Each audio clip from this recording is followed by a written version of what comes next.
रियाज अंसारी। इस वक्त मैं महाराष्ट्र के तारीखी शहर औरंगाबाद से बात कर रहा हूँ और आज का जो मेरा फिर एक बार ये विषय है राजनीति है और कहने की जो हिंदू मुस्लिम की राजनीति है उस विषय को लेकर है। आज हम देख रहे हैं कि दिल्ली में विधानसभा चुनाव के तैयारियाँ चल रही है, प्रचार शुरू है, सभाएँ चल रही है। दूसरी तरफ देश में सबसे बड़ा हमारे देश के हिंदू भाइयों के बल्कि तमाम दुनिया भर में जहाँ हिंदू भाई हमारे फैले हुए उनका बहुत बड़ा महाकुंभ चल रहा है उत्तर प्रदेश में। वहाँ पर करोड़ों लोग आज मौजूद हैं जो है तो मुक़द्दस नदी में मतलब डुबकी लगाकर जैसे भी उनका हिंदू धर्म का एक तरीक़ेकार होता है उस तरह हिसाब से उनके रस्म व रिवाज के हिसाब से धर्म के हिसाब से कार्यक्रम चल रहे हैं। लाखों करोड़ों बल्कि करोड़ों लोग मौजूद हैं। उसको लेकर बहुत सी खबरें बीच में ऐसी भी आ रही हैं राजनीति से जुड़ी हुई कि कहीं ना कहीं मुसलमानों को एक टारगेट किया जा रहा है। ऐसी बहुत सी बातों को इस्लाम तराशियाँ हो रही है, बहुत सी बातें हो रही है। अभी हमने देखा कि एक जगह जो तो मुसलमानों की बस्ती को तोड़ा गया, उसमें एक मंदिर भी है, अपने एक मस्जिद भी है, जो भी है ये सारे काम डेवलपमेंट के नाम पर बहुत सी बातों को लेकर हो रहे हैं। और कहीं ना कहीं फिर एक बार मुख्तलिफ बहानों से देश के मुसलमानों को निशाने पर रखा जा रहा है, उनके ऊपर मुख्तलिफ़ किस्म की इस्लाम तराशियाँ हो रही है। लेकिन इस बीच में जिस तरीके से कोशिश होना चाहिए वो हो नहीं पा रही है। इसलिए मैं एक बार और एक रिमाइंड के तौर पर ये वीडियो बना रहा हूँ। और ये वीडियो मैं सिर्फ़ देश के हमारे जो चौथे काबिल एहतराम जो चारों इस्लामी तंजीमें हैं जिसमें जमीयत इस्लामी हिंद है, जमीयत उलमा हिंद है, जमीयत उलमा महमूद बंदी साहब है, सुन्नी जमात है, अहले हदीस है, जो भी ऐसी सियासी तंजीमें, ऐसी समाजी तंजीमें और वो तमाम ऐसे लोग जो कहीं ना कहीं समाज में एक अच्छा काम करते हैं, एकता के लिए, भाईचारगी के लिए काम करते रहते हैं और कहीं ना कहीं इंसाफ के लिए आवाज़ को बुलंद करते रहते हैं। इस तमाम लोगों के नाम बना रहा हूँ कि देखिए, जब हमने देखा महाराष्ट्र में विधानसभा चुनाव चल रहे थे तो मोहतरम आली जनाब मौलाना सज्जाद नोमानी साहब जो काबिल एहतराम शख्सियत है, बल्कि मुल्की नहीं बल्कि गैर मुल्की आलमी सतह पर भी एक मकबूलियत रखते हैं और काफ़ी बुलंद बाला शख्सियत है। अल्हम्दुलिल्लाह फ़ख्र होता है कि हमारे बीच में ऐसी दूरअंदेश शख्सियतें मौजूद हैं।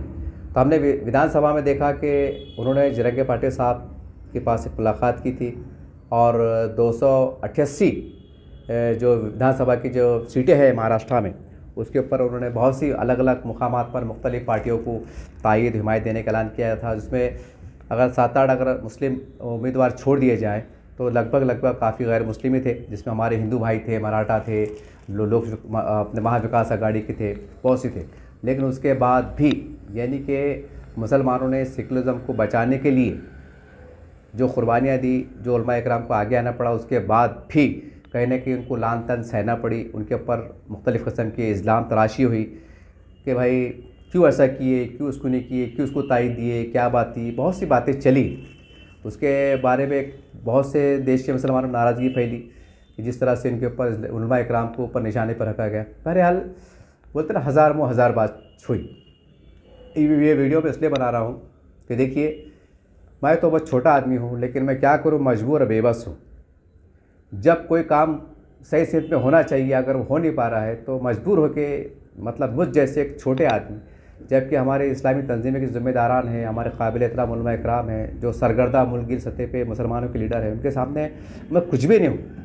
लेकिन मजबूर होकर वीडियो बना रहा हूँ कि साहब जिस दिशा में हमें काम करना चाहिए, आज देश के हालात को देखिए, हम वैसा काम कर ही नहीं पा रहे। आज भी हम तो वही पुरानी रविश पे कायम है और उसकी वजह से मुसलमानों को इस कदर नुकसान झेलना पड़ रहा है और अल्लाह ना करे आने वाले वक्त में इतने भयानक उसके नताइज देखने को आएंगे कि हम तस्वुर भी नहीं कर सकते। तो मेरा बड़ा अदब एहतराम से एक सवाल है हमारे चारों पाँचों इस्लामी तंजीमें के ज़िम्मेदारान से, बड़ा अदब एहतराम सवाल है और माफ़ी के साथ है। देखिए, मैं आपसे क्या अल्लाह का शेयर करूँ और मेरी क्या हैसियत है, मेरी क्या औकात है, लेकिन मैं आपसे पूछना चाह रहा हूँ कि अब तक हमने ये देखा है 74-75 साल में जब से देश आज़ाद हुआ, मुख्तलिफ़ देश में मुख्तलिफ़ मौक़े पर दंगे भड़के, फिसादात हुए, कुदरती आफ़ात आई, कई ज़लज़ले आए, कई तूफ़ानी बारिश आई, उसके वजह से नुकसान हुए, बहुत सी बातें हुई। और हमने देखा कि ऐसे नाजुक मौके पर अल्हम्दुलिल्लाह सभी इस्लामी तंजीमों के ज़िम्मेदारान ने अपने अपने तवस्सुत से, अपने अपने एतबार से आपने जो है तो फ़ंड को इकट्ठा किया, चंदा जमा किया मस्जिदों में, कभी चौराहों पे, कभी अखबार के ज़रिए, कभी क्यूआर के ज़रिए या बैंक अकाउंट के नंबर दे के ज़रिए, जो भी है। तो अल्हम्दुलिल्लाह आपने एक समाज की भला बहबूद के लिए, बका के लिए, इंसानियत के लिए आपने काम किया, बढ़ चढ़ के हिस्सा लिया। तो मेरा सवाल है कि ये चारों पाँचों जो तंजीमें हैं, जो भी है आज मौजूद हालात में, क्या आज तक क्या आपका काम इतना ही है कि बस कहीं दंगे हो जाए, 10-20 लोग मर जाए, 150 मुसलमानों की इमलाक का नुकसान हो, या अल्लाह ना करे कुछ मेरी काबिल एहतराम मेरी माँ बेटियों की अज़मत रेज़ी हो जाए, उसके लिए जो है तो सुप्रीम कोर्ट में लड़ा जाए, 4-5 साल का वक्फा चला जाए, 10 साल हम केस लड़ते रहे, हज़ारों लाखों रुपया जाता रहे, और जो जिसकी इमलाक जली हम चंदा करके थोड़ी बहुत हमें इमदाद फराहम करें और उसकी न्यूज़ अखबारत में छपे और जो है तो मीडिया पे आए, सोशल मीडिया पे आए, इलेक्ट्रॉनिक मीडिया पे आए। तो क्या हमारा काम इतना ही है? इसमें कोई शक नहीं, काम बहुत बड़ा है, ये काम भी बहुत बड़ा है, ये काम सब नहीं कर सकते हैं। अल्लाह आपसे काम ले रहा है, मुझे आप पे उस काम पे तनकीद नहीं है। मेरा सवाल ये है कि नए हालात में और आगे बढ़कर आपको जो करना चाहिए वो आप कर क्यों नहीं पा रहे? आपके ऐसे अंदर ऐसा कौन सा दबाव है, ऐसा कौन सा प्रेशर है, या पर्दे के पीछे क्या बात है? कम से कम मीडिया के सामने बोलो सही कि ये वजूहत है, या हमारी ये मजबूरी है, या हम बेबस है, या हम काम नहीं कर सकते। कम से कम मिल्लत इस्लामिया के सामने लाओ तो सही। जब आम चौराहे पे, फेसबुक पे, व्हाट्सएप पे ये बातें गर्दिश करेंगी तो क्या छोटी बात है? क्या व्हाट्सएप फेसबुक का ये सोच के वो कर सकते हैं कि चलो भाई हज़ारों लोग हैं, बोलते होंगे दीवाने हैं, पागल है, बुलंद हो, ऐसी बात नहीं है। आजकल जो सोशल मीडिया पे जो एक आम आदमी जुड़ रहा है, मुख्तलिफ छोटे मोटे सामाजिक कार्यकर्ता जुड़ रहे हैं, वो कमेंट्स के ज़रिए कुछ अपनी राय आरा का कुछ ख्याल पेश कर रहे हैं, तो उसको आप हल्के में नहीं ले सकते। आप ये नहीं पूछ सकते भाई देश बहुत बड़ा है, करोड़ों की आबादी है, 1500 लोगों ने अगर कह दिया है तो क्या फ़र्क पड़ता है? या 1500 लोग अगर हमारी मतलब पॉलिसी से, नज़रिया से इत्तेफाक नहीं रखते हैं तो कोई बहुत बड़ी बात थोड़ी है। आप ऐसा बोल के नज़रअंदाज नहीं कर सकते। हालांकि आज देखिए आप कुंभ मेले के नाम पर, जो तो दिल्ली में विधानसभा चुनाव के नाम पर और दीगर गाय मछ हत्या के नाम पर जिस तरह की एक्टिविटी सामने आ रही है, जिस तरह के जो तो माहौल क्रिएट हो रहा है, उस पस मंज़र में जिस तरीके से हमको जिस नहज पर, जिस सतह पर हमको आगे बढ़ना चाहिए, उस सतह पर तो बिल्कुल काम नहीं हो रहा है। बिल्कुल, या तो हम खामोशी इख्तियार की हुई है, या तो हम तमाशाई बने हुए हैं, या तो हादसा हो रहा है तो हम पॉलिटिशियन के चक्कर काट रहे हैं, कोर्ट की दुहार लगा रहे हैं, और बहुत होगा थोड़ा मीडिया में आ जा रहे हैं। हालांकि काम ये होना चाहिए, मैं आपको एग्जाम्पल देना चाहूँगा, ये एग्जाम्पल पूरे हिंदुस्तान पे फिट होता है, ये आप पर फिट होता है। देखिए, आपको पता होगा रामगिरी महाराज ने एक औरंगाबाद ज़िले के एक देहात यानी वैजापुर के अंदर एक कार्यक्रम में, सभा में, उन्होंने नौज़बिल्ला माज़अल्लाह कुछ कलमात उनकी ज़बान से ऐसे निकले थे कि जिससे तासुर गया था कि भाई इन्होंने नबी करीम सल्लल्लाहु अलैहि वसल्लम की शान में वो साफ़ी की। ये बांग्लादेश में जो हिंदुओं पे जो मतलब आक्रमण हुआ था, उन पे जो हमले हुए थे, जिन पे जो अत्याचार हुआ था, उस बिना पर ये बात हुई थी और वो उन्होंने कहा था। और ख़ास बात ये है कि उन्होंने ये कहा था कि ख़ास बात इसको आप नोटिस लीजिएगा, तमाम इस्लामी संगठन के ज़िम्मेदारान, तमाम इस्लामी लीडर्स, तमाम समाजी लीडर्स, तमाम कौम मिल्लत का दर्द रखने वाले लोग, मेरी बात को नोट कीजिए आप, ये जुमला बहुत अहम बढ़ाऊँ कि रामगिरी महाराज ने नेशनल मीडिया से बात करते हुए ये कहा था, एक नेशनल मीडिया ने उनको सवाल किया था कि भाई आपने ऐसा वक्तव्य दिया है कि भाई मतलब मुसलमानों को धर्म गुरु हज़रत मोहम्मद साहब सल्लल्लाहु अलैहि वसल्लम के बारे में आपने जो कहा है उससे मुस्लिम समाज नाराज़ है, आपके खिलाफ महाराष्ट्र के मुसलमानों ने मोर्चा खोले हुए हैं, कई लोकशाही माध्यम से धरने हो रहे हैं, आंदोलन हो रहे हैं और बम्बई तक मोर्चे जा रहे हैं, इसके ऊपर आप क्या कहेंगे? आपके ऊपर मेरे ख्याल से 60 के 62 FIR दर्ज हुई है, इसके ऊपर आप क्या कहेंगे? तो उसके जवाब में रामगिरी महाराज ने ये कहा था कि देखिए मैंने कुछ गलत नहीं कहा, मैंने उनकी किताबों में, उनके धर्म गुरु में, उन्होंने तो डॉक्टर जाकिर नाइक का भी हवाला दिया, कुछ बहुत सी मतलब इसका उन्होंने जो वीडियो सुने थे तो मैंने उन्होंने हवाला दिया कि भाई इनकी किताबों में लिखा हुआ है, इनके स्कॉलर ने कहा है, अब मैंने वो बात को दोहराया हूँ, तो भाई इसमें गलत क्या है? मैंने कुछ गलत नहीं कहा और मुझे क़ानून पे भरोसा है, मुझे क़ानून पे भरोसा है। और उन्होंने साथ में एक बात बहुत अहम की थी कि अगर मैंने गलत कहा, ये जुमला अंडरलाइन कीजिएगा, अगर मैंने गलत कहा तो साबित कीजिए कि भाई मैंने गलत कहा।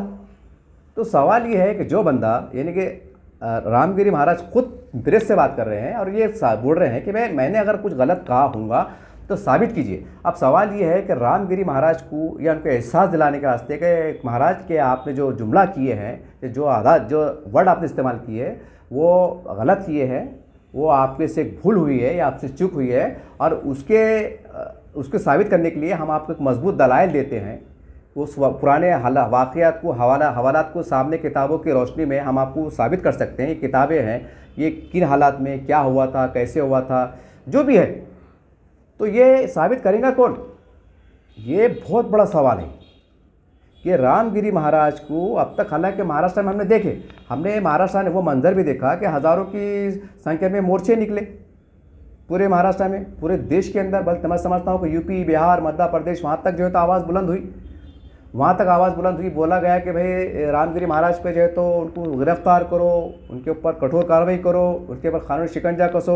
उन्होंने ये कहा है, दो समाज में अपने तृण निर्माण यानी कि तनाव पैदा करने का काम किया है। ऐसे बहुत से उनके ऊपर इल्ज़ाम लगे, उनके ऊपर ऐसी बहुत सी बातें कही। लेकिन रामगिरी महाराज ने जो कहा था कि मुझे साबित कीजिए कि भाई मैंने क्या गलत कहा और कैसा गलत कहा, तो हमारे पास से कोई इस्लामी तंजीम के ज़िम्मेदार मतलब आगे नहीं आए।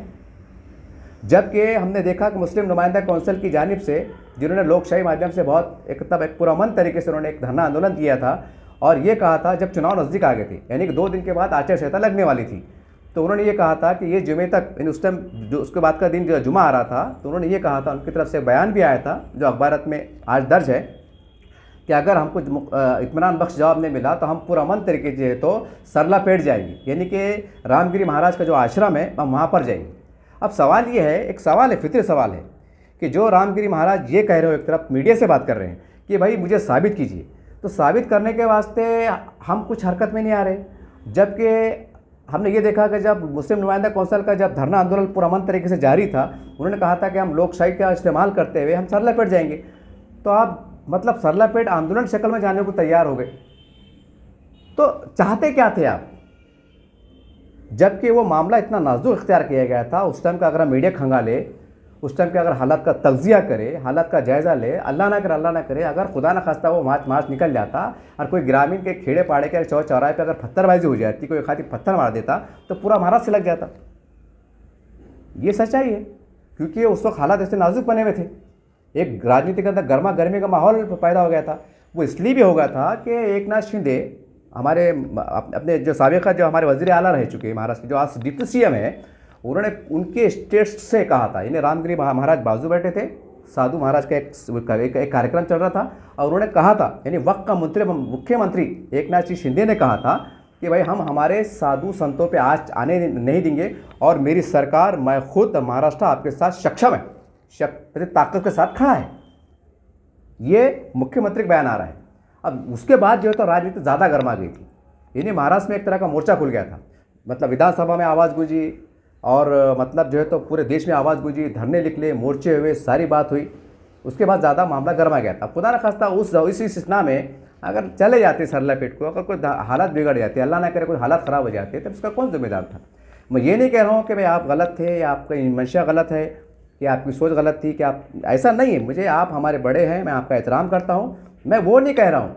मेरे को ये दर्द सताया जा रहा है कि जो बंदा, यानी कि रामगिरी महाराज ये कह रहे थे कि भाई मुझे साबित करो, तो हमारे क्या औरंगाबाद ज़िले के, पूरे मराठवाड़े के, हमारे पास अमीरत शरिया का इतना बड़ा दफातर है, मुस्लिम नुमाइंदा कौंसिल जो अपने आप में तमाम जमातों का विफाक है, उसमें सियासी लोग, समाजी लोग जुड़े हुए हैं, क्या मुत्तफ़क़ा तौर के पुलिस कमिश्नर साहब से या ज़िला कलेक्टर साहब से, विभागीय आयुक्त साहब से, या हमारे जो है तो मतलब जो यहाँ के हिंदू शिवसेना है, भाजपा है, इनके आमदार से, इनके घरों पे जाकर, क्या इनके बंगलों पे जाकर के हम एक अच्छे अंदाज से पूरे लोग अगर जाते, उनसे बात करते हैं, साहब रामगिरी महाराज जी का स्टेटमेंट आया है कि मुझे साबित करो, तो हम कैसे जाएं? हम जाए तो हो सकता है कि कुछ अफवाह ना फैल जाए कि भाई मुसलमान लोग आश्रम पे आ गए, कुछ भी हो सकता है। तो आप जो है तो एक हमारी अच्छी मध्यस्थता कीजिए, हमारी मुलाकात कराइए। और उस इस्लाम में अब्दुल सत्तार सेठ जो है तो अल्हम्दुलिल्लाह मंत्री थे, वक्त मंत्री थे। और वो हमने इतना नादिर और इतना कीमती मौका गंवा दिया कि मैं समझता हूँ कि एक अफसोस की बात है।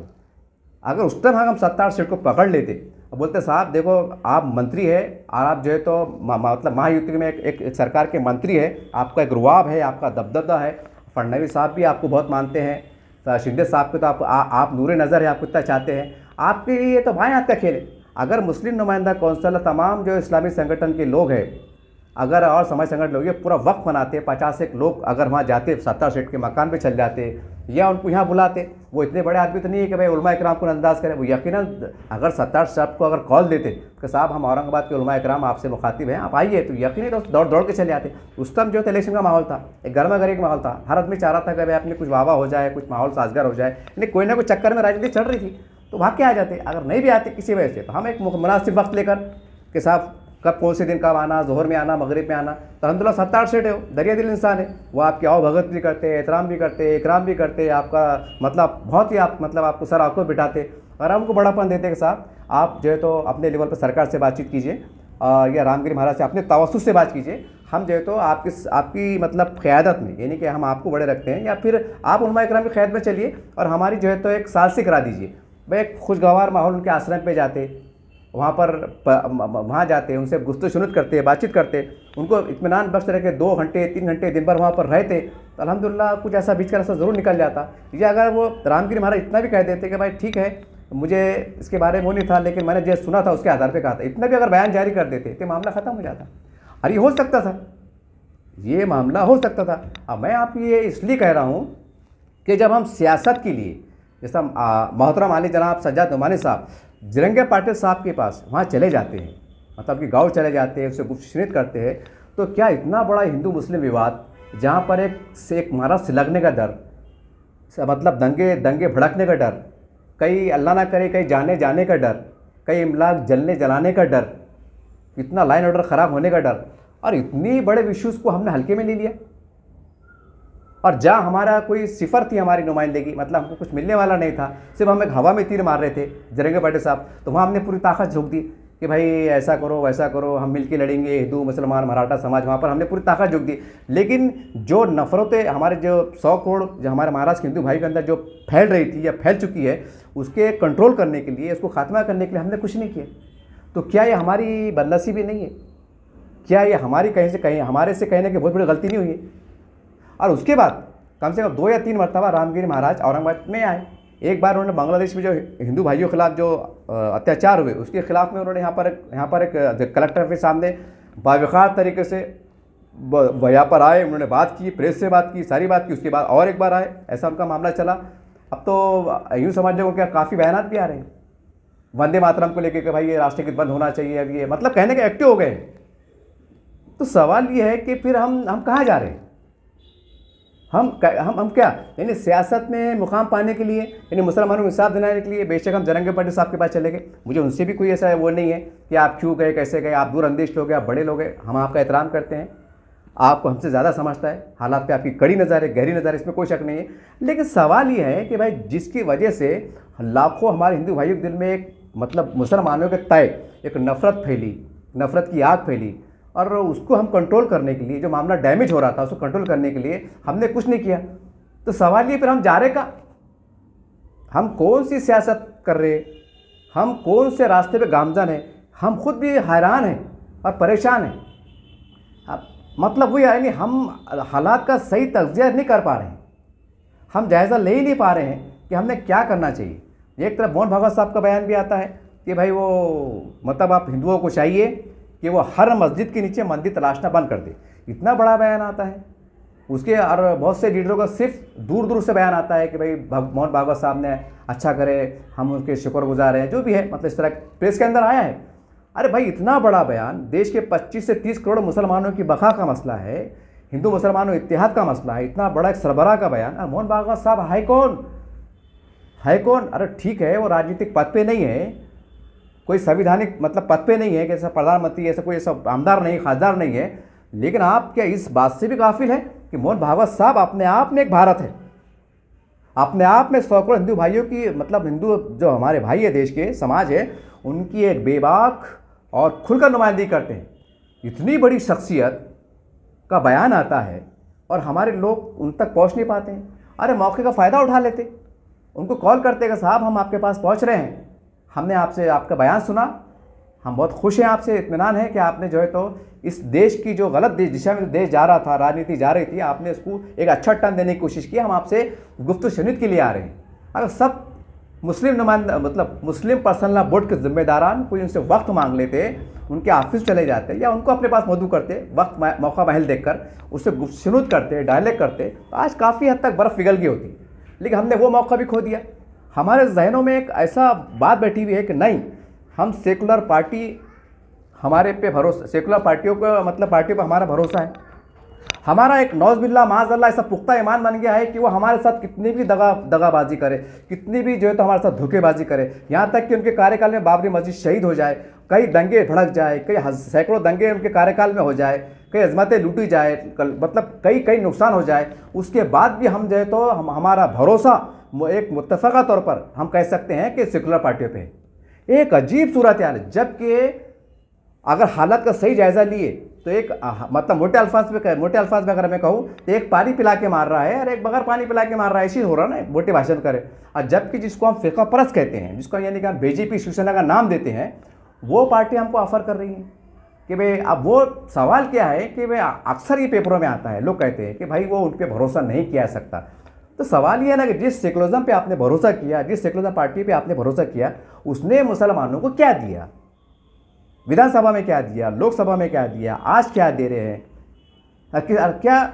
क्या सेकुलर पार्टी की तरफ से बयान आ जाना, कहीं मुसलमानों पे अत्याचार हो जाना और किसी से बयान आ जाना कि भाई ये गलत हो रहा, सही हो रहा, तो क्या उनके बयान देने से मुसलमानों को इंसाफ मिल गया?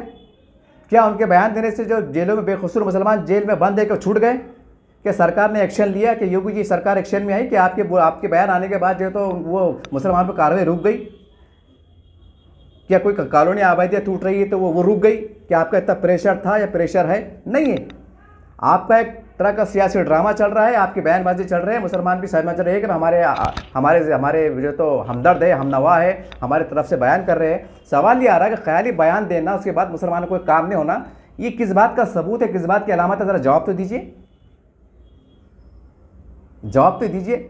ये वीडियो बनाने का मेरा मकसद ये है कि आप ज़रा गौर कीजिए। मैं चारों पाँचों इस्लामी तंजीमों के ज़िम्मेदारान से बड़ा अदब एहतराम से और मुस्लिम नुमाइंदा कौंसिल के जो ज़िम्मेदार हैं उनको बड़ा अदब एहतराम से, क्योंकि आप हमारे बड़े हैं, मैं आपको फिर एक बार रिमाइंड के तौर पे कह रहा हूँ कि रामगिरी महाराज के विवादित बयान आने के बाद, अंडरलाइन कीजिएगा बात को, ये बात मतलब उससे पहले पूरे देश को खंगा लिया, पूरा नेशनल मीडिया खंगा लिया, पूरा महाराष्ट्र का मीडिया खंगा लिया। कहीं पर भी बड़े पैमाने पर हिंदू मुसलमान का मतलब वो नहीं आया, तनाव नहीं उभरा। कहीं पर भी ऐसा देखने में नहीं आया कि तुम्हारी मस्जिद जो 12 फीट की है, ये तुम्हारा गुम्बद 11 कैसा, और तुमने इसकी परमिशन लिए क्या? तुमने 4 माला मस्जिद बना लिए, तुमने इसकी परमिशन लिए क्या? ये बयान ये नहीं आया था। आप क्या कीजिए, अब तो कोई धरने मोर्चे नहीं, आप तो घरों में बैठे होंगे, आप तो माशाल्लाह ऑफिस में बैठे होंगे। तो जो मैं दावा कर रहा ना, तो मेरे दावे को ज़रा गौर कीजिए कि रामगिरी महाराज के विवादित बयान से पहले पूरे महाराष्ट्र में, पूरे भारत में कोई बड़े पैमाने पर हिंदू मुस्लिम का वाद निर्माण नहीं हुआ था।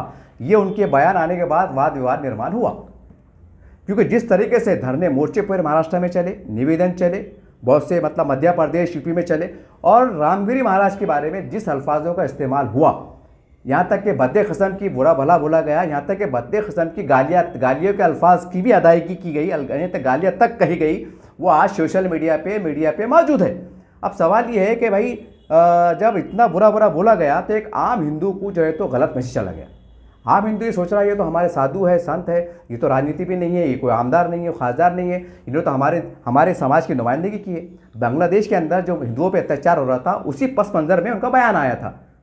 तो सवाल ये है कि उन्होंने, जाहिर सी बात है कि जब कोई हिंदुओं की हित की बात करेगा, चाहे फिर वो सेकुलर पार्टी का नेता हो, कि फ़िरका परस्त पार्टी का नेता हो, कि कोई भी संगठन हो, जब वो हिंदुओं के रक्षक की बात करेगा, हिंदुओं की तरफ से बात करेगा, तो हिंदू के देश के 100 करोड़ हिंदू सर आपको बिठाएंगे, ये नेशनल बात है। जैसा आज कोई अगर मुसलमानों की तरफ से अगर बात करता है, तो जाहिर सी बात है कि देश के जो 25 करोड़ मुसलमान हैं उनको सर आपको बिठाएंगे कि साहब आपने हमारे हक़ में बात की। तो वही मसला था वो। रामगिरी महाराज को जो महाराष्ट्र के हमारे जो हिंदू समाज है, या सेकुलर पार्टी के हिंदू है, या फ़िरका परस्त पार्टी की जो पार्टी को आप जिसको हिंदू कहते हैं, लीडर कहते हैं, राजनीति कहते हैं, वो उन्होंने सर आपको क्यों उठाया? क्योंकि उन्होंने बांग्लादेश में हो रहे हिंदुओं के ऊपर अत्याचार के खिलाफ आवाज़ बुलंद की। तो जाहिर सी बात है, एक नेचुरल बात है कि जहाँ पर हिंदुओं को मारा जा रहा हो, उनके ऊपर जुल्म सितम किया जा रहा हो, और यहाँ का कोई साधु संत बोलिए, कोई लीडर बोलिए, अगर उनके हक़ में आवाज़ बुलंद करता है, तो फितरी अमल है, फितरी बात है। एक आम हिंदू भी जो है तो उसकी तायद करेगा, चाहे वो राजनीति पे हो या ना हो, ये फितरी अमल है। तो वह कहने का मतलब क्या है कि मैं आपसे गुजारिश कर रहा हूँ कि देखिए, अभी वक्त है, जो हालात करवट ले रहे ना, तो मुसलमानों को जिस तरह से जाना चाहिए आप जा नहीं पा रहे हैं। मेरी आपसे अपील है कि राजनीति छोड़ो, ये सीट कितने दे रहे, क्या नहीं दे रहे, आमदार में कितने दे रहे, हमारे बाप को कुछ मिलने वाला नहीं है। मिला भी तो हमारा 3 पार्ट हुआ, हमारा सत्यानाश हुआ, हम कहीं के नहीं रहे ना, हम घर के रहे ना घाट के रहे। जो थोड़ा बहुत मिला तो कोई एहसान नहीं किया, जो एहसान नहीं किया उन्होंने, ये याद रखिए आप। बहुत से लोग कमेंट करेंगे अरे जनाब आपको उनके दौर में ऐसा हुआ दौरा हुआ, तो यूँ समझ लीजिए कि मुसलमानों ने उनको रुपये की मदद की तो उन्होंने जवाब में हमको सिर्फ चारानी मदद की, वो भी संविधान का हमारा अधिकार तब की, उन्होंने कोई एहसान नहीं किया। अगर उससे बढ़कर दे दे तो बोल सकते थे कि भाई देखो फला पार्टी ने फला नेता ने, जैसा कि जकरिया साहब ने आज़ाद कॉलेज लाए, पानी की टाकी लाए, मतलब पैठा से पानी लाए, घाटी दवाखाना बनाया, ऐसा बोल सकते हैं कि सेकुलर पार्टियों के उसमें कुछ बड़े बड़े काम हुए। लेकिन ये कब की बात थी, बहुत पुरानी बात थी। लेकिन उससे अगर 20-25 साल का वक्फा हो रहा तो मुसलमानों को कुछ मिला नहीं, सिर्फ आश्वासन मिला। अब इससे बदनसीबी क्या होना कि आपको विधानसभा में फुकट मुँह पूछा नहीं गया, उससे बदनसीबी की बात क्या होना कि अपने लोकसभा में पूछा नहीं गया, इससे बदनसीबी की बात क्या होना कि जब मतलब ये राष्ट्रवादी कांग्रेस की सरकार थी, जब आपने 5% आरक्षण जो एजुकेशन दिया था तो आपने जाते आते दिया था। तो और नाम विवाद को लेकर आपने देखा संभाजी नगर, ये उसके ऊपर कैसी कैसे राजनीति हुई, कौन किसके साथ था, किसका पक्ष में बयाना है, सारी बात हुई। तो ये आपको देखना पड़ेगा ना। अरे भाई एक नाम बचाने के वास्ते आप सब लोग एक जगह आ जाते हैं, पार्टी का लोग भी एक जगह आ जाते हैं और सारी बात होती है। आप रोड पे आते हैं, हाई कोर्ट में लड़ते हैं, सुप्रीम कोर्ट में लड़ते हैं, आवाज़ लगाते हैं, सदा लगाते हैं, यहाँ तक कि वक्फ बोर्ड को बचाने के वास्ते। वक्फ बोर्ड की वो ज़मीनात जो आज जा चुकी वो मुसलमानों को कभी नहीं मिल सकती, मिल ही नहीं सकते। आज जिस तरह के सियासी हालात चल रहे हैं उस हालात में चल नहीं सकता, बिल्कुल चल नहीं सकता, 1,00,000% चल नहीं सकता।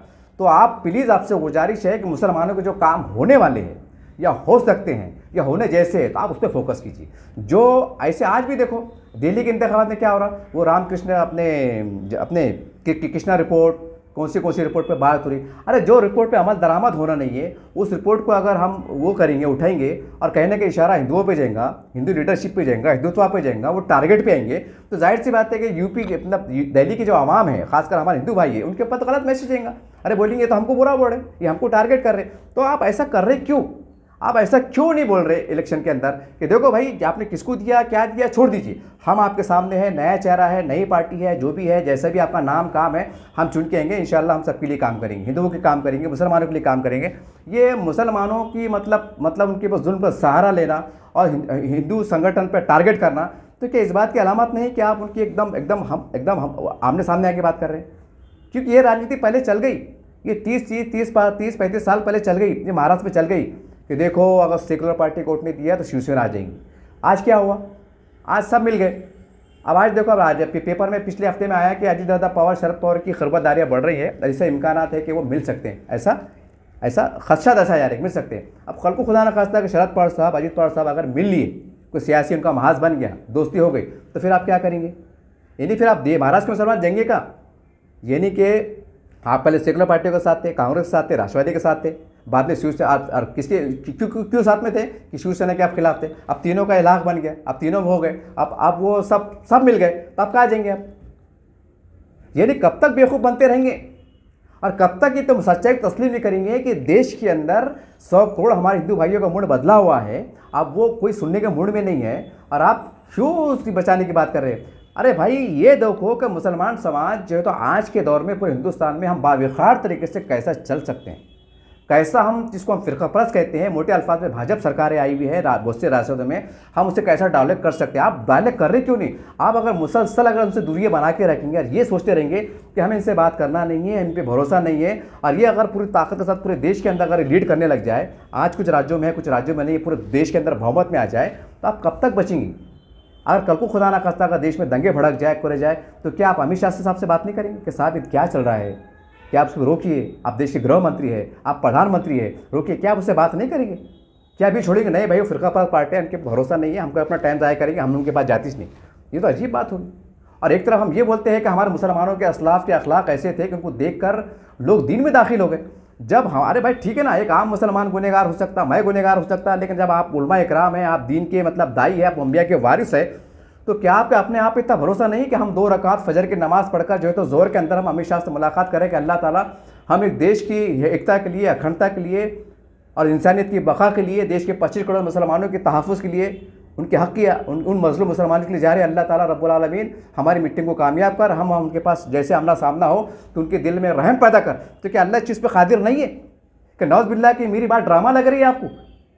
अगर आपको ऐसा लग रहा है कि ये बंदा गलत बात कर रहा है तो फिर मैं बड़े माजदार सवाल कर रहा हूँ कि जो उलमा इकराम ने देश को छुड़ाने के लिए, मतलब देश को आज़ाद कराने के लिए फांसी के फंदे को चूमा, तो क्या नौज़ बिल्लाह वो पागल थे? क्या उनके बाल बच्चे नहीं थे? क्या उनको अपनी जान प्यारी नहीं थी? वो उन्होंने फांसी पर तक़रीब क्यों चूमा? क्या उनका अज़ान ये था कि नहीं, हिंदुस्तान को हम इस्लामी राज बनाना चाहते हैं? वो तो इस्लामी राज की भी तस्वर नहीं था। और पहले अखंड भारत था, पाकिस्तान है, बांग्लादेश है, ये है, सारी इसमें था। उन्होंने अखंड भारत को आज़ाद कराने के लिए तो हिंदू और मुसलमान साथ में लड़े। ना हिंदू की बात थी, ना मुसलमान की बात थी, ना हिंदुज़म की बात थी, ना इस्लाम की बात थी। तो क्या वो जिन्होंने कुर्बानियाँ दिए, एक आगे बढ़कर अपनी, मजाक नहीं है साहब, फांसी के फंदे को चूमना मजाक है? कलकत्ते से लेके तो कहाँ तक हम तारीख में पढ़ते हैं कि लाहौर तक के जो बड़ी बड़ी शहरा थी, हर पेड़ के ऊपर जो है तो उलमा इकराम को लाशें लटक रही थी। तो सवाल ये है कि जो उन्होंने लाशों पे जो लटक गए, तो क्यों लटके भाई? देश को आज़ाद कहीं लड़के करे ना, तो आपको तो फांसी लटकना भी नहीं है और उनसे जंग भी नहीं करना है। कोई तलवार लेके जाना नहीं, कोई बंदूक लेके जाना नहीं है। सिर्फ जो गलत फहमियाँ हैं, जो दूरियाँ हैं, जो नफरत, जो सेकुलर पार्टियों ने जो एक चालाकी के साथ, मक्कारी के साथ मुसलमानों के पीठ में छुरा घुटने का काम करी, पेट में छुरा घुपी, सीने में मुसलमानों को इतना ज़ख्मी कर दिया, इतना ज़ख्मी कर दिया कि आज मुसलमान अपने सियासी एतबार से अपने हाथ से गिलास पानी नहीं ले सकता साहब। इससे हमारे बुरे हाल कर दिए सेकुलर पार्टियों ने। ये इतना बड़ा मक्कारों का टोला है कि जिसकी वजह से मुसलमान कह के न रहे। और आपकी बंदस्ती भी वहीं फुट गई थी जहाँ जिस दिन बाबरी मस्जिद शहीद हुई। उसके बाद से जिस तरह की राजनीति चली पूरे देश के अंदर, कि उस वक्त के फिर जो हमारे जो उलमा इकराम है, इनको सोचने की ज़रूरत थी। आज अगर हम फ़लस्तीन का मुआवजा देखो, लाशों को ढेर लग गए, हज़ारों शहीद हो गए, उसके बाद भी फ़लस्तीनी अथॉरिटी जो हमास के ज़िम्मेदारान हैं, वो इजराइल से बात कर रहे हैं। वो ठीक है, बंद कमरे में क्या बात चल रही है क्या नहीं, वो बात अलग है। तो क्या फ़लस्तीन वाले बोल रहे थे नहीं, हम शहीद होने वाले हैं, हम जन्नत में जाने वाले, हम कोई किससे बात नहीं करेंगे, हम शहीद हो जाएंगे, भले एक एक फ़लस्तीनी जो है तो जाँ बहक हो जाए, अब हम इजराइल से बात नहीं करेंगे। बात कर रहे हैं। तो क्या हिंदुस्तान में मुसलमानों की इतनी लाशें गिर गई? क्या इनके बस्ती में बमबारी हो गई? क्या इनके बस्ती घेर के मिलिट्री ऑपरेशन किया गया? जैसा एक बार मेरठ में कुछ वाक़या हुआ था दंगल के टाइम, ऐसा कुछ हुआ? ऐसा कुछ भी नहीं हुआ। जबकि ये आवाज़ भी दे रहे हैं कि हम आपके साथ चलने को तैयार हैं। अरे देश के आज प्रधानमंत्री आज जो है तो ख्वाजा अजमीरी रहमतुल्लाह अलैह की बारगाह में चादर शरीफ भेजते हैं। आज देश के कई बीजेपी लीडर, बड़े बड़े लीडरों ने ख्वाजा अजमीरी की बारगाह के अंदर चादरें रवाना की। कई हिंदू लीडरों ने जो है तो उनसे अपनी वाबस्तगी, उनसे अपनी अकीदत, उनसे मोहब्बत का इजहार किया कि छोटी बात है कि इन बातों को आप छोटे हल्के में ले रहे हैं। क्या वो आपके घर पे पैर पड़ने आएंगे कि चलो मौलाना साहब, चलो मौलाना साहब, चलो मौलाना साहब, हमसे बात करो? तुम्हारी क्या ज़रूरत है इनको? ज़रूरत तो हमको है ना, ज़रूरत हमको से मुराद बोले तो वो गरीब मुसलमान जो देहातों में रहता है, वो गरीब मुसलमान जो शहर के झोपड़पट्टी में रहता है, जो उनके मसाइल से दो चार है, उनके साथ तासुब परस्ती हो रही है, वो उनकी बका की बात है। आपका क्या है साहब? आपके नामचीन लोग हैं, आप बड़े बड़े लोग हैं, आपके बड़े मतलब आप सरमाया बड़े बड़े लोग हैं, अल्हम्दुलिल्लाह आपके मकान है, बंगले है, कारोबार सेट है। मुझे एक उलमा इकराम बता दीजिए जो किराए, जो वक्त का आलम दीन हो और जो किराए के छोटे सा मकान दे रहा हो, एक बता दीजिए आप मुझे। अगर बता दीजिए तो मैं माफ़ी मांग लूँगा। एक बता दीजिए जो आलम दीन अपना दबदबा रखता हो, एक तंजीम का सरबराह हो, वो एक मामूली से किराए के मकान में रहता हो, जिसके पास सिर्फ 2 कपड़े हो, जिसके पास मतलब चलने के लिए गाड़ी नहीं हो, जो एक सादे अंदाज जैसा हमारे मोमिनीन खलीफा, चारों खलीफा राशिद की ज़िंदगी थी, कि हिंदुस्तान में एक भी उलमाए दीन जो किसी भी संगठन का सरबराह है, क्या आप बता सकते हैं? जब आप नहीं है हालात, तो फिर कौन सी इस्लाम की बात, कौन सी दीन की बात, कौन सी कौम की बात, कौन सी इस्लामियत की बात? ये छोटी बात समझ रहे हैं? आपकी ज़रा से अगर थोड़ी सी आप ठीक है, आप हमको लगेगा कि हम झुक रहे हैं, हमें लगेगा कि हम एक शर्मिंदगी हो रहे हैं, हो सकता है आपके जहन में यह आ रहा होगा कि हम क्यों झुके। तो सवाल यह है कि जब मुसलमानों की लाशें गिरती हैं तो फिर आपने नुमाइंदगी नहीं करना चाहिए, नहीं मिलना चाहिए, गृह मंत्री को नहीं मिलना चाहिए। गिरन 2 लाशें, हम शहीद हो रहे हैं ना, जन्नत मिल रही ना, छोड़ दो हमारे हाल पे। क्यों मिलते हैं फिर? क्यों निवेदन देते हैं? क्यों कोर्ट में जाते हैं? क्या कोर्ट में जाना ये रास्ता बचा है कि निवेदन देना यही रास्ता बचा है? क्या और दूसरे रास्ते नहीं है नए हालात में? और नए हालात आ रहे ना, तो नए हालात में चलना पड़ेगा ना। क्या पुराने बातें चलेंगी? नहीं सेकुलरिज्म, नहीं सेकुलरिज्म, कब तक? रामगिरी महाराज की खाली मिसाल दिया, कसम खुदा कि उस टाइम अगर हम थोड़ा सा अगर उनसे मुलाकात कर लेते, आज नक्शा कुछ और होता। आज रामगिरी महाराज का विवादित बयान आने के, वो बयान आने के बाद जो वाक़यात रूनुमा हुए, जिस तरह की बयानबाजी हुई, उसका पूरा असर देश ने लिया। जिसको आप फिरका परस्त पार्टी बोलते हैं, उन्होंने लिया, और इतना लिया, और क्या हुआ? आपने मोर्चा निकाले, लाखों की तादाद में निकाले, महाराष्ट्र में कई निवेदन दिए, हुआ क्या ये तो बोलो। क्या एक दिन के वास्ते रामगिरी महाराज की पुलिस ने पॉलिटिशियन तलब करी कि महाराज आपके खिलाफ 62 63 FIR आई है, ज़रा बता दीजिए क्या मसला था, हुआ नहीं हुआ? बड़ी शान और शौकत साथ औरंगाबाद भी आ रहे हैं, जा रहे हैं, सारी बात हो रही है। और हम क्या बोले थे, नहीं अगर हमारी बात को नहीं सुना गया तो हम सिरला पेट देंगे। मेरा बड़ा अदब इतना सवाल है, सिरला पेट में आप क्यों जा रहे थे? क्या झगड़े करने जा रहे थे? क्या लाइन ऑर्डर ख़राब करने जा रहे थे? क्या उनसे मुलाकात करने जा रहे थे? मैं मानता हूँ कि आपके बयान को मैंने सुना हूँ, आप उनसे मुलाकात करने जा रहे थे। तो भाई के मोर्चे की शक्ल में जाना ही जो है तो कुछ बहुत बड़ी ताकत का मुजाहरा है क्या बहुत बड़ी हमारी वो है कि नहीं देखो हम जा रहे हैं? अरे आप एक पैनल बना के एक अच्छे अंदाज से कलेक्टर साहब से, कमिश्नर साहब, जरूरत हमको है ना साहब, क्योंकि माहौल ख़राब हो रहा ना, तो आम मुसलमान मार खा रहा ना, माशी एतबार से, सियासी एतबार से, तालीमी एतबार से, हर एतबार से हम मार खा रहे ना। बड़े लोग क्या है, बड़े लोग क्या है? तो क्या आप मुलाकात करके उन तक पहुँच जाते और एक गले में हाथ बेगलगिर होते और ये जाहिर करते कि हमारा वाद विवाद मिठा, इन्होंने कहने के हमारी बात को तस्लीम किया और अपने अल्फाज को माजरा जाहिर की, या उन्होंने अगर ऐसे बीच का अगर रास्ता बयान आ जाता, कसम खुदा किया पूरे देश में ये हालात नहीं देखने को मिलते कि तुम्हारी ये मस्जिद तुमने बनाया चार माले की, बताओ इसका परमिशन किधर है? ये दरगाह मस्जिद रोड पे क्यों आई, बताओ ये कहाँ की, इसका साबुत बताओ इसका कागज़ बताओ। ये नहीं आती साहब। मैं फिर एक बार कह रहा हूँ, आपको रिमाइंड कह रहा हूँ, रामगिरी महाराज के बयान से पहले पूरे महाराष्ट्र, पूरे देश की सियासत को खंगाल लो, आप पूरा मीडिया खंगाल लो, कहीं ये वाक़या देखने नहीं आए। जिस दिन रामगिरी महाराज के विवाद दिन जोर पकड़ा, महाराष्ट्र में पकड़ा और भारत की कम से कम 6-7 रियासतें में उसके ऊपर धरने मोर्चे हुए, उसके बाद से वो आक्रामक हो गए और उन्होंने ठान लिए कि साला हम हुकूमत में हैं, हम सब कुछ हमारे हाथ में है और हम कब तक इनको झेलें। वो उनका पारा फूट गया, फिर वो दे रहे और वो कानून के दायरे में रह के दे रहे। वो ऐसा नहीं कर रहे तू मुसलमान ने चले जरा, नहीं, बड़ा अदब के दायरे में, बड़े अच्छे अंदाज से, कानूनी अंदाज से, कानून के शिकंजे में रहकर बताओ, बस्ती बताओ, लीगल बताओ, कागज़ बताओ, ये बताओ। अच्छा चढ़े, अब तुम क्या करते? अब तुम वही करते, बस वकील लगाओ, सुप्रीम कोर्ट में जाओ और 10 साल केस लड़ो, जब तक और हालत ख़राब होते।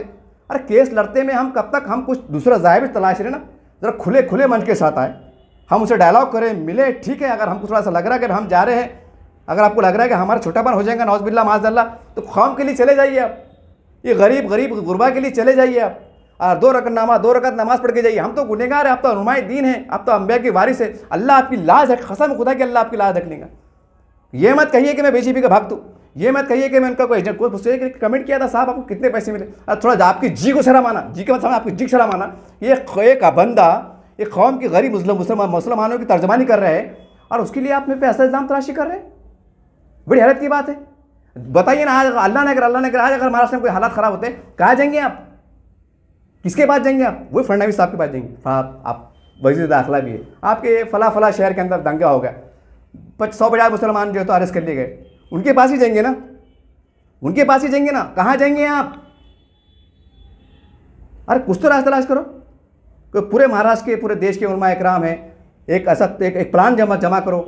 हमारे से तो साधु संत है, बड़े बड़े लीडर है, चाहे वो कांग्रेस के हो, राष्ट्रवादी के हो, सेना के हो, भाजपा के हो, उनकी तरफ जाएं कि देखिए साहब हम आपसे गुस्ताखिरी कर रहे हैं, देश में हालात बिगड़ रहे हैं, हम चाहते हैं कि भाई आपसे गुस्ताखिरी करें और बीच का रास्ता निकले। ऐसा क्यों हो रहा है, आप हमारी क्या मदद कर सकते हैं, या हम आपके अच्छे अंदाज से क्या मदद कर सकते हैं, ऐसा बोलना पड़ेगा। तो उनके भी और क्या है मामला, सब सियासी से, सियासी क्या है, वोट दो वोट लो।